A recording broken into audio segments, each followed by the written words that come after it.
Oi amigos, tudo bom? Bom, se você tá aqui pela primeira vez, não esquece, deixa seu like, se inscreve no canal, vem fazer parte da família Imparcialmente Cientista.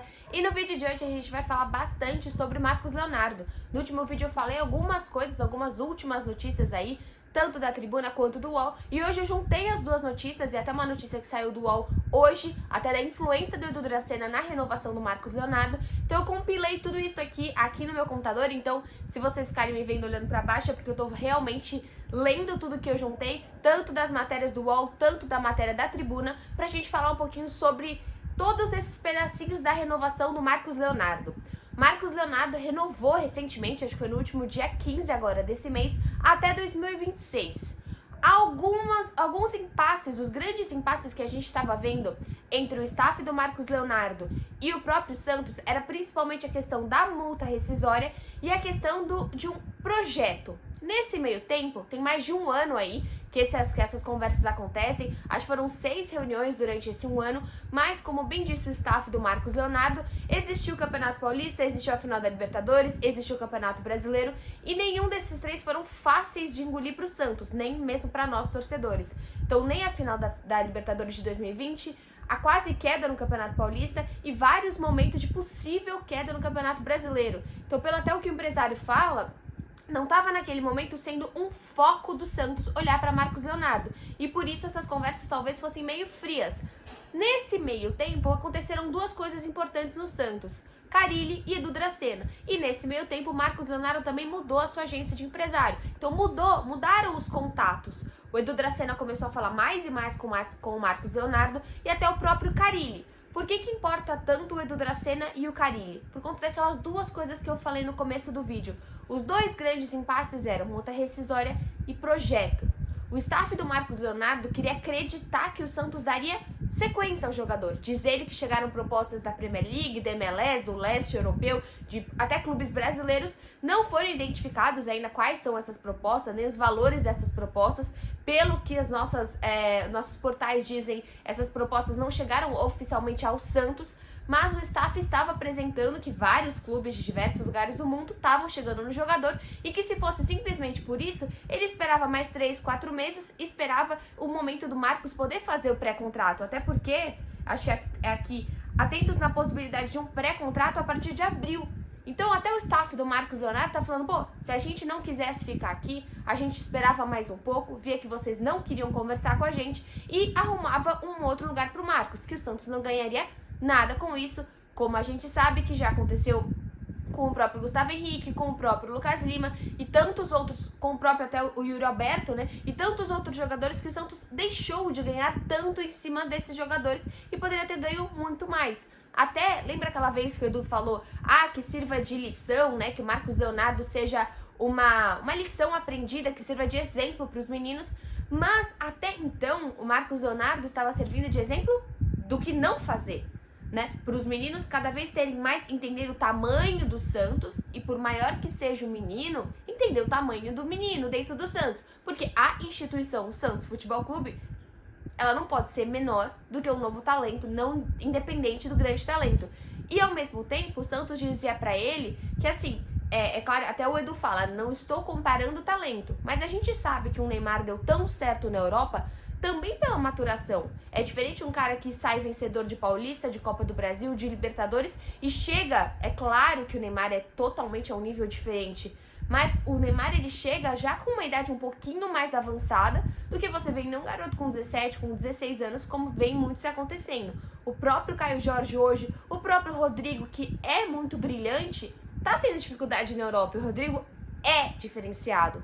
O Caio Jorge também tá tendo. O Caio Jorge é um ótimo jogador, foi para um baita clube, mas também tá tendo dificuldade. Então existiam esses dois pontos. Qual foi aí o grande... Vocês estão vendo eu passar a mão? Só deixa eu avisar, porque esse olho aqui meu tá lacrimejando pra caramba. Então vocês me desculpem ficar passando a mão aqui nesse olho, mas é que hoje eu fico passar a maquiagem e eu coloquei o corretivo dentro do meu olho. E aí ele tá assim, então tá tudo bem comigo, é só porque eu enfiei a maquiagem, o corretivo que passa aqui embaixo. Vocês podem ver que esse olho tá bonitinho, esse tá todo inchadinho, né? Mas é só o corretivo mesmo e é só isso. Mas peço desculpas aí de ficar toda hora limpando aqui essa lágrima. Mas voltando, porque isso não tem nada a ver. O que foi, então, o caminho do meio, né, que foi achado? Com a chegada do Edu e com a chegada do Carille, o Carille consegue mostrar pro Marcos que, peraí, a gente não te dá certeza que a gente vai sim conseguir te colocar em 74 jogos do ano que vem, mas eu te dou certeza que você vai estar nesse elenco. E aí até que foi a mudança. Pega a camisa que tava com o Léo Batistão, tira esse 9 desse cara, dá esse 9 pro Marcos Leonardo. Eu tenho certeza que parte disso também estava na conversa que eles tiveram, porque você ser o 35, 92, o 104, mas você ser o 9 representa outra coisa, assim como o Goulart ser o 10 representa outra coisa. Ainda mais o Santos, que a camisa 10 representa muito mais. Mas assim, são partes dessa conversa. E qual foi o meio termo? O Santos queria uma multa para mais de 100 milhões. O staff do Marcos Leonardo queria uma multa de 30. O staff do Marcos Leonardo queria uma multa que fosse escalonada. Então, conforme o Marcos fosse jogando, essa multa ia aumentando. Ou seja, ele basicamente obrigaria o Santos a colocar o Marcos em campo para também poder aumentar a multa, que era uma coisa que o Santos queria. O Santos não quis isso. O Santos quer uma multa alta e fixa. Porque independente se ele vá bem ou não, se ele coloca em 10, em 5 ou em um jogo, se chegar uma proposta, o Santos ganha com isso. O meio caminho dentro desse tudo que estava acontecendo foi achar uma multa de 60 milhões. Então não é nem 100 como o Santos queria, nem 30 como o staff do Marcos queria, mas existe uns 60 milhões que foi somado a 20% dos direitos do jogador. O jogador hoje não tem mais, o Santos não tem mais esse 100%, agora o Santos tem 80% e existe 20% aí que é do Marcos Leonardo. A questão muito do Marcos Leonardo, do seu staff, era sentir que essa negociação foi no susto. Então, que assim, não é que a gente quer o jogador, é porque a gente perdeu o Caio Jorge, a gente acabou usando Batistão, acabou usando o Diego Tardelli, acabou até usando o Raniel antes de olhar para o próprio Marcos Leonardo. Então o staff queria um pouquinho mais de certeza que não era simplesmente um jeito de mostrar pro Caio Jorge como que as coisas acontecem, e sim uma vontade de ter o Marcos, independente da história passada. Então eu acho que assim, a questão de você ter hoje um Edu Dracena conversando com esse jogador, a própria gestão Rueda, mas ela já existia nesse meio tempo. Mas o Edu e o Carille foram extremamente importantes para mostrar para esse jogador que, independente de papel assinado ou não, ele vai sim ter projeção no Santos. E outra coisa que aconteceu, que até tá escrito aqui, hoje o Marcos Leonardo, ele mais que dobrou o salário dele e ainda foi incrementado com participação em número determinado de partidas ao longo do contrato. O que está escrito na matéria do UOL é que mesmo assim, o que ele ganha ainda é mediano em relação aos outros destaques do elenco profissional. É claro, né? Ainda mais agora com o Goulart, com outros grandes nomes do time do Santos. Ele não ganha perto dos grandes salários, mas ele teve simplesmente um aumento de mais que o dobro e tem esses incrementos de jogos. Então, acho que assim, a negociação, por mais que o staff do Marcos Leonardo fala, o tempo todo a gente queria ficar no Santos. O tempo todo foi isso. Mas é claro que também ele queria vontade do Santos de ter o jogador.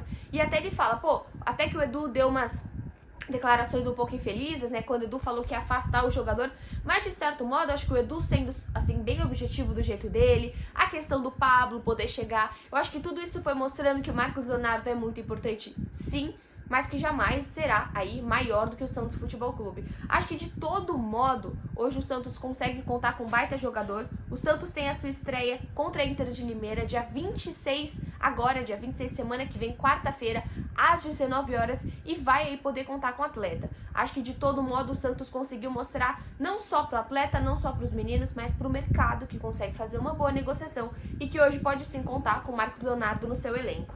Vou olhar se tem mais alguma coisa aqui que a gente precisa falar, mas acho que eu falei tudo que eu queria falar com vocês. E é isso. Espero que vocês tenham gostado. Espero que vocês tenham gostado do vídeo. Vejo vocês no próximo. Tchau!